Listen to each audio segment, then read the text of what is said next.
সিকিম মানেই বহু বিবিধতা।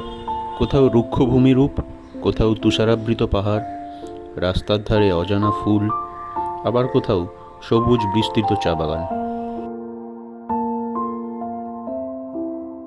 তিস্তা নদীর সমান্তরাল এবং বিপরীতে বয়ে যাওয়া রাস্তা দিয়ে আমাদের যাত্রা শুরু হলো এনজেপি থেকে গ্যাংটক পর্যন্ত। এইবারের আমাদের ভ্রমণের উদ্দেশ্য পরিষ্কার, একটু বরফের হাতছানি পাব। এনজেপি থেকে গ্যাংটকের দূরত্ব মোটামুটি 110 কিলোমিটার, আর সময় লাগে 4.5 থেকে 5 ঘন্টা। ছোট গাড়ির ভাড়া পড়ে 3,500 থেকে 4,000 টাকা, আর বড় গাড়ি 5 থেকে 5,500 টাকা। এনজেপি থেকে বেরোতে আমাদের অনেকটা সময় চলে গেছিল, তাই যাত্রাপথে এখানে দাঁড়িয়ে দুপুরের লাঞ্চটা সারলাম নেপালি থালি দিয়ে।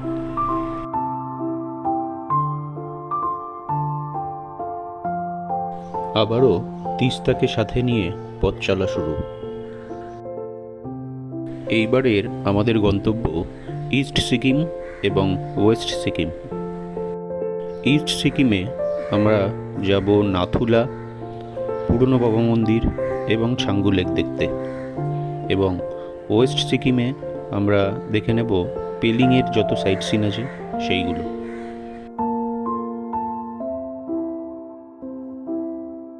গ্যাংটক পৌঁছাতে আমাদের প্রায় 4টে বাজলো। গ্যাংটকে আমরা উঠেছি সুঙ্গাওয়া রিসর্টে। এই হোটেলটি সত্যিই খুব সুন্দর এবং খুব অ্যাস্থেটিক্যালি সাজানো। এই হোটেলের সম্পূর্ণ ভিডিও এবং রুম ট্যুর আমার এই চ্যানেলেই রয়েছে, আপনারা চাইলে দেখে নিতে পারেন। পরের দিন সকালে তৈরি হয়ে বেরোলাম নাথুলা যাওয়ার উদ্দেশ্যে। নাথুলা যাওয়ার জন্য কিন্তু আলাদা করে পারমিট লাগে, যেহেতু একটি বর্ডার এরিয়া।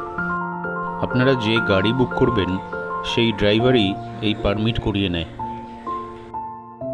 পাইন বনের পাশ দিয়ে আমাদের গাড়ি এগিয়ে চলল।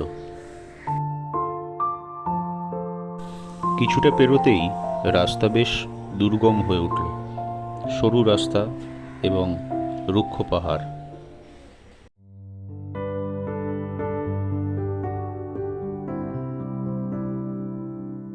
নাথুলা পাসের উচ্চতা সমুদ্রপৃষ্ঠ থেকে প্রায় 14,400 ফিট। স্বাভাবিকভাবেই ঠান্ডার তীব্রতা এখানে অনেকটা বেশি, আর শ্বাসকষ্টজনিত সমস্যাও হতে পারে, সেইভাবেই নিজেদের প্রস্তুত করে নিয়ে আসবেন। আমরা এসেছি মার্চের দ্বিতীয় সপ্তাহে।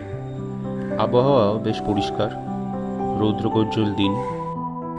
যত উপরে উঠছি ঠান্ডার তীব্রতা আরও বাড়ছে, সাথে নিচের পাহাড়ের বাঁকগুলো পরিষ্কার দেখা যাচ্ছে। যাত্রাপথের সাথে সাথে ক্রমাগত ভূমিরূপ পাল্টাচ্ছে। এই পাহাড়গুলো তাও বেশ কিছুটা সবুজ।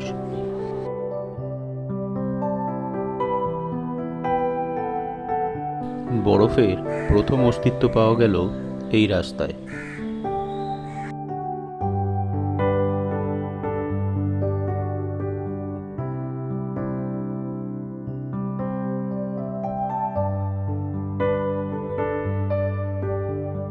ওই দূরের সাদা কালো পাহাড় এবং রুক্ষ প্রকৃতি জানান দিচ্ছে আমরা বরফের সাম্রাজ্যে ঢুকে পড়েছি।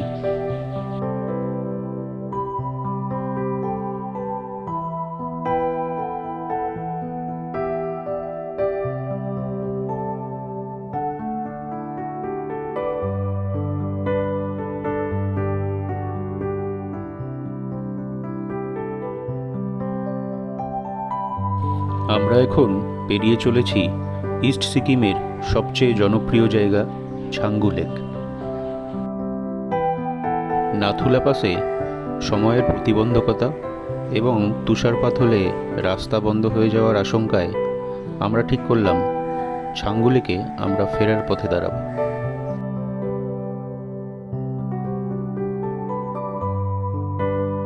প্রতিবারই ছাঙ্গু ক্রস করার সময় লেকের এই স্নিগ্ধতা আর তুষারাবৃত পাহাড়ের এই ব্যাকড্রপ যেন প্রত্যেকবার মনে গেঁথে থাকে।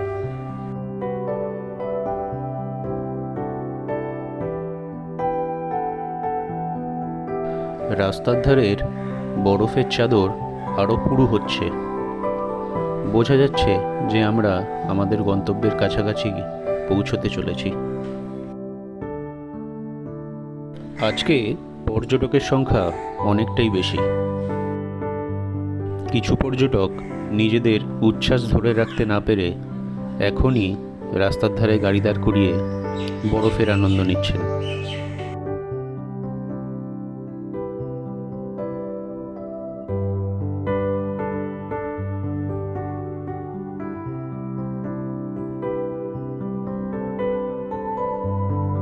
অবশেষে আমরা নাথুলা পৌঁছালাম।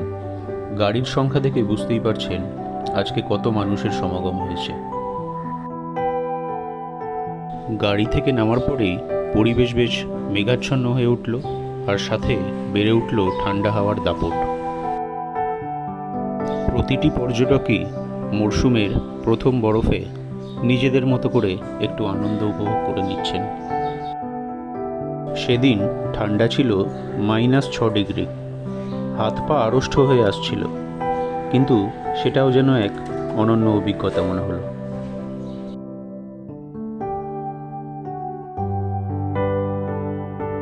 নাথুলা থেকে বেরিয়ে আমাদের প্ল্যান ছিল পুরনো বাবা মন্দির যাওয়ার, কিন্তু তুষারপাত এবং নিরাপত্তাজনিত কারণে ইন্ডিয়ান আর্মি থেকে পারমিশন দেওয়া হয়নি সেখানে যাওয়ার।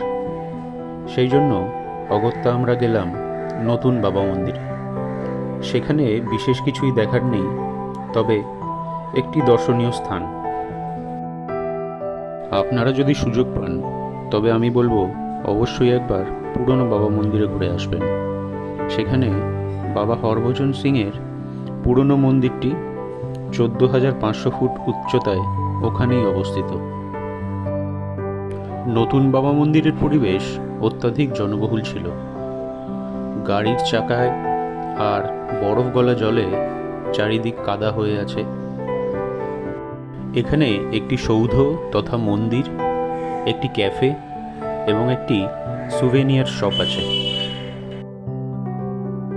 আবহাওয়ার পরিস্থিতি খারাপ হতে দেখে আমরা বিশেষ সময় নষ্ট না করে এখানে আমরা বেরিয়ে পড়লাম ছাঙ্গু লেক যাওয়ার উদ্দেশ্যে।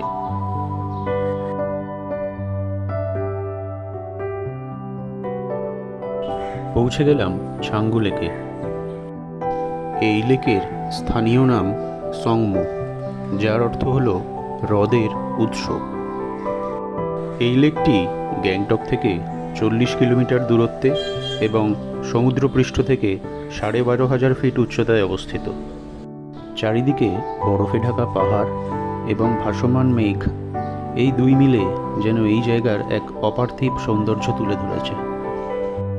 সব মিলিয়ে ছাঙ্গু লেকে এইবারের ঘোরার অভিজ্ঞতা বেশ অন্যরকম হলো। পূর্ব সিকিমের গল্প এখানেই শেষ হলো। পরের পর্বে পশ্চিম সিকিম।